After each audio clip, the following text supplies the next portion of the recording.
ഏതൊരു പുതിയ കഴിവും വേഗത്തിൽ പഠിക്കാനുള്ള ഒരു രഹസ്യമാർഗമുണ്ടെന്ന് പറഞ്ഞാൽ, ഈ രീതിയിൽ പഠിക്കുന്നത് ചീറ്റിംഗ് പോലെ തോന്നും, പക്ഷേ അത് യഥാർത്ഥത്തിൽ തലച്ചോറിന്റെ കഴിവ് ശരിയായ രീതിയിൽ പ്രവർത്തിപ്പിക്കുന്നതാണ്.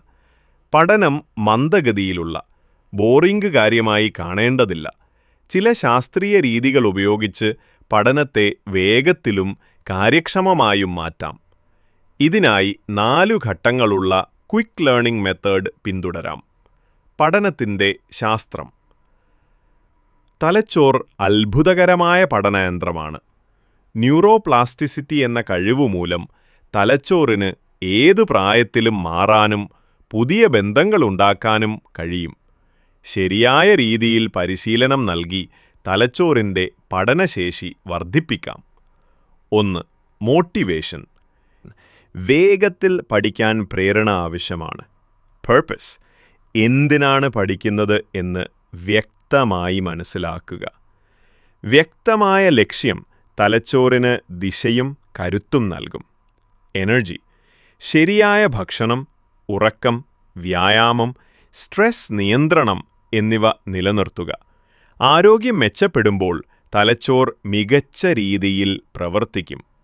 Small simple steps. ലക്ഷ്യത്തെ ചെറുതായി പൊടിച്ച് ചെറിയ പ്രവർത്തനങ്ങളായി ആരംഭിക്കുക.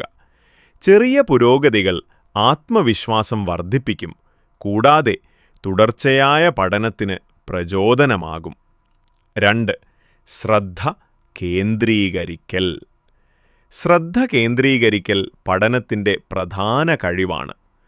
ഡിസ്ട്രാക്ഷനുകളില്ലാതെ 10 മിനിറ്റ് മുഴുവൻ ഒരു കാര്യത്തിൽ മാത്രം ശ്രദ്ധിക്കുക. ഫോൺ, സോഷ്യൽ മീഡിയ എന്നിവ ഒഴിവാക്കി പഠനത്തിനായി ഒരു ശാന്തമായ അന്തരീക്ഷം സൃഷ്ടിക്കുക. ശ്രദ്ധയ്ക്ക് ഭക്ഷണം കൊടുക്കുക. ഡിസ്ട്രാക്ഷനുകളെ പട്ടിണിക്കിടുക. നിരന്തരം പരിശീലിച്ചാൽ ശ്രദ്ധ വർദ്ധിക്കും. പഠനം വേഗത്തിലും ആഴത്തിലും നടക്കും. 3. പഠിപ്പിക്കൽ. പഠിച്ചത് മറ്റൊരാൾക്ക് പഠിപ്പിക്കുന്നത് അറിവ് കൂടുതൽ ഉറപ്പാക്കും. ഇത് എക്സ്പ്ലനേഷൻ ഇഫാക്റ്റ് എന്നാണ് അറിയപ്പെടുന്നത്. അറിവ് ഓർമ്മയിൽ കൂടുതൽ പതിയും. പോരായ്മകൾ കണ്ടെത്താം. ആത്മവിശ്വാസം വർദ്ധിക്കും. മറ്റുള്ളവർക്കും സഹായം ലഭിക്കും. 4. പരിശീലനം. Practice makes progress. പൂർണ്ണതയല്ല, പുരോഗതി. റെപ്പിറ്റിഷൻ. ആവർത്തനം ന്യൂറൽ ബന്ധങ്ങളെ ശക്തമാക്കും. സ്പേസ്ഡ് റെപ്പിറ്റിഷൻ. ഇടവിട്ട് പഠിക്കുന്നത് ദീർഘകാല സ്മൃതിയിൽ അറിവ് നിലനിർത്തും. വേരിയേഷൻ. പഠനം വ്യത്യസ്ത രീതികളിൽ ആവർത്തിക്കുക. വായിക്കുക, എഴുതുക, മറ്റൊരാൾക്ക് പഠിപ്പിക്കുക. പ്രായോഗിക നടപടികൾ. ഈ 4 ഘട്ടങ്ങൾ മോട്ടിവേഷൻ, ഫോക്കസ്, ടീച്ച്, പ്രാക്ടീസ് ദിവസേന പ്രയോഗിക്കുക. ചെറുതായി ആരംഭിച്ച് സ്ഥിരമായി തുടരുക.